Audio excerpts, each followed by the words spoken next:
6h15, nous ouvrons le kiosque d'Europe 1, Thomas Soto. Le kiosque d'Europe 1 et toutes ses plumes, Marion Calais de retour pour les régions, Jean-Philippe Ballas pour la presse internationale, Axel de Tarlet pour la une de l'Écho et Eva Rock devant la télé. Bonjour à tous. Bonjour Thomas.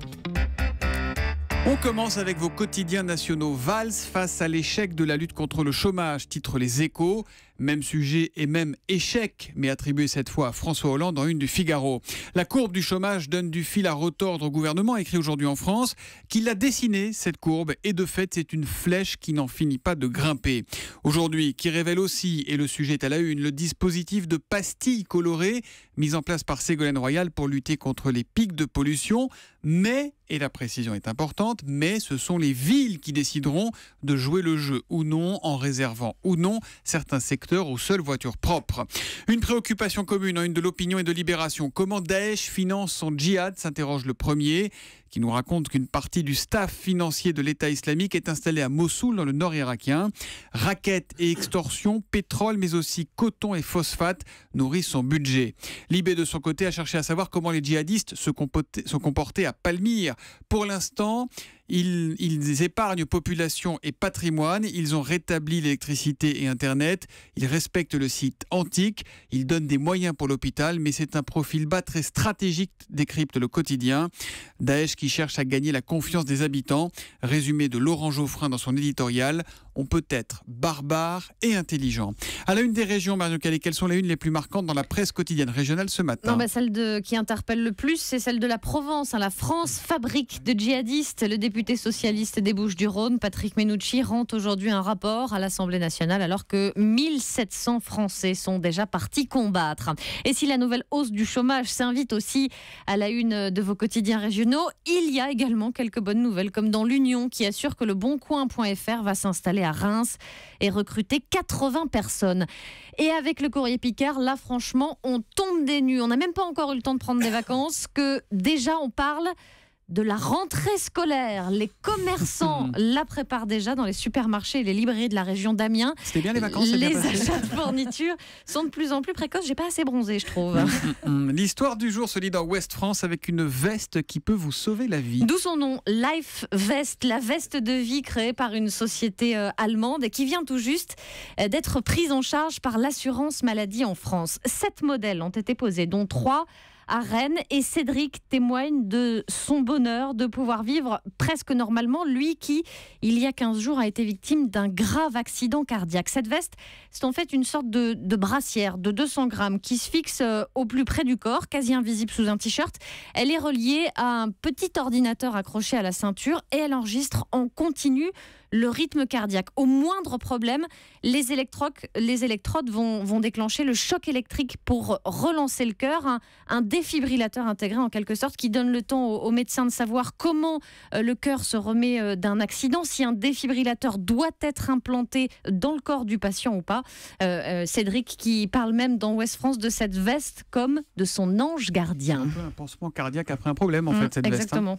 La presse internationale, Jean-Philippe Ballas, ce matin on va aux États-Unis avec un conseil, attention à ce que vous mettez à la poubelle. Oui, vu sur la chaîne NBC, c'est l'histoire d'une vieille dame qui veut se débarrasser de quelques souvenirs encombrants. De gros cartons laissés au fond du garage par son défunt mari, de vieux ordinateurs, des circuits électroniques auxquels elle ne comprend pas grand-chose. Alors, elle se rend dans un centre de recyclage de la Silicon Valley en Californie. Elle dépose ses cartons un peu comme dans une décharge, puis elle disparaît. Quelques semaines plus tard, l'entreprise fait le tri, ouvre les cartons et là, stupeur, parmi toutes ces vieilleries, il y a un trésor, un ordinateur Apple, le premier ordinateur Apple, un modèle de 1976 en bois, conçu par Steve Jobs et Steve Wozniak, une pièce qu'on trouve d'habitude dans les musées aujourd'hui. Et ça vaut cher, un ordinateur Apple de 1976. Il y a l'argent qui vous intéresse, c'est incroyable. Mais c'est une bonne question, parce que ça coûte quand même 200 000 $ aujourd'hui. Et oui, parce que d'après les spécialistes, il en reste 200 en circulation dans le monde. Ah, c'est pas le tout premier, c'est un des 200 premiers en fait. Voilà, mais 200, je crois qu'il y en a même une cinquantaine qu'on peut encore allumer. Alors la société de recyclage, elle a revendu l'ordinateur à un collectionneur, Mais aujourd'hui, quand même, elle voudrait partager la somme avec la dame qui a déposé les cartons. Le problème, c'est qu'elle n'a pas laissé ses coordonnées. Alors du coup, le patron se sert de la télévision aujourd'hui pour lancer un appel. C'est moi. Je dis, Il se sert d'Europe 1 aussi, en l'occurrence. et on se sert d'Europe 1. Sait-on jamais, elle est peut-être à Paris. Ben oui. Je dis à cette dame que si elle veut bien revenir dans notre entrepôt, je serais ravi de lui signer un chèque de 100 000 $. Et si elle passe par nous, on prend une commission de 50 000. À la une de l'Écho, Axel de Tarlé, on va à Roland-Garros. Le village fait le plein, c'est à dire dans les Échos du jour. Voilà, vous savez que Roland-Garros attire de nombreuses entreprises. C'est le lieu idéal pour inviter des clients et faire quelques affaires. Donc si vous voulez louer une tente, avis aux amateurs, pour inviter à déjeuner vos clients et ensuite les inviter à voir le match, c'est une tente de 50 mètres carrés, ça va jusqu'à 1 million d'euros. Pour 15 jours. Voilà. Roland-Garros, c'est aussi d'excellentes recettes publicitaires pour les chaînes parce qu'il n'y a pas tant que ça d'événements sportifs internationaux qui soient diffusés sur des chaînes en clair. Ça va de plus en plus maintenant, c'est sur les chaînes cryptées. Donc le tarif, maintenant si ça vous intéresse à nouveau, les 30 secondes de publicité pendant la finale dimanche homme, c'est 45 000 €. Alors la Coupe du Monde, c'était 3 fois plus cher, mais enfin bon, c'est pas mal quand même, 45 000 €. Voilà, les 30 secondes. C'est pas mal. Ce qui fait que Roland-Garros... Pour annoncer demain, Axel de Tarlé sera dans le kiosque d'Europe 1. Ça aurait de l'allure, voilà, hein, ça aurait de l'allure. Ah bah ouais, bonne idée.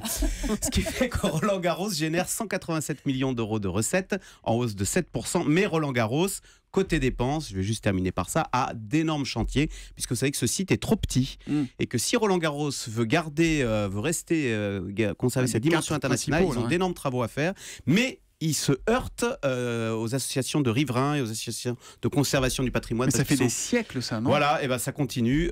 Mais néanmoins, Roland-Garros a bon espoir en 2019 de pouvoir faire un nouveau court avec un toit rétractable pour que les matchs ne soient plus interrompus par la pluie. Quelque part, c'est un peu le charme de Roland-Garros, je trouve, la pluie qui tombe, et du coup, on fait autre chose. C'est le en mec attendant qui a que ça jamais pris un billet, qui a jamais passé une journée sans voir un match, quoi. J'ai une petite question, je ne sais pas si c'est pour vous, Axel, ou pour vous, Eva, mais pourquoi ça a énormément buzzé, comme on dit sur les réseaux sociaux? Pourquoi la fin du match entre Monfils et Federer n'a pas été diffusé sur France Télé hier? Parce Incroyable. qu'en fait, les droits de Roland-Garros cette année ont été partagés entre France Télévisions et Eurosport, c'est la nouveauté. Et en fait, dans le cadre de ces droits-là, France Télévisions n'a le droit de diffuser le tournoi qu'à partir de 15h. Avant, c'est sur Eurosport. Donc vous êtes la obligé. colonne qui a interrompu la veille, c'était sur Eurosport pour la suite. Exactement, pour la suite, parce que ça a commencé vers 11h du matin, si je me souviens bien. Nul. Oui, nous sommes d'accord. Et Eva Rock, on reste avec vous. Le pape et la mafia sur Arte ce soir à 20h50 sans transition. Direction la Sicile pour ce documentaire qui retrace les relations étroites entre l'Église et la mafia.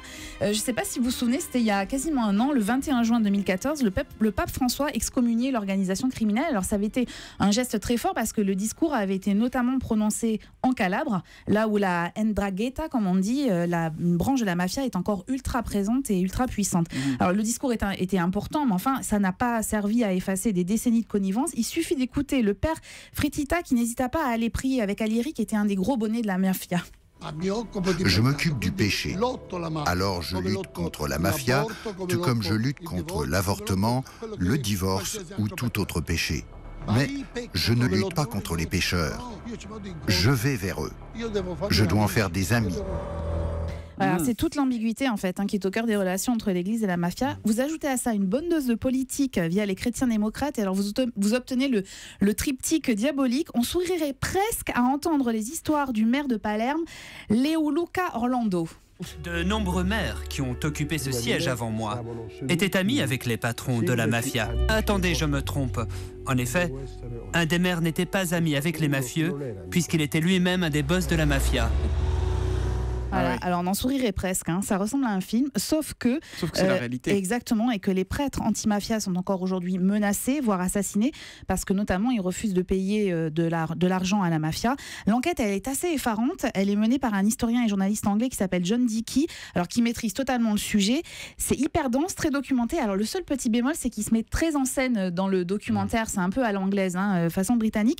La scénarisation un peu trop excessive, on a l'impression de regarder un polar ésotérique, mais sinon, franchement, vous allez là apprendre quelque chose. C'est donc à 20h50 sur Arte, ça s'appelle Le Pape et la Mafia. Bon fête de Pâques à tous, rideau sur le kiosque. Europe 1, il est 6h23 et nous sommes le mardi 2 juin 2015.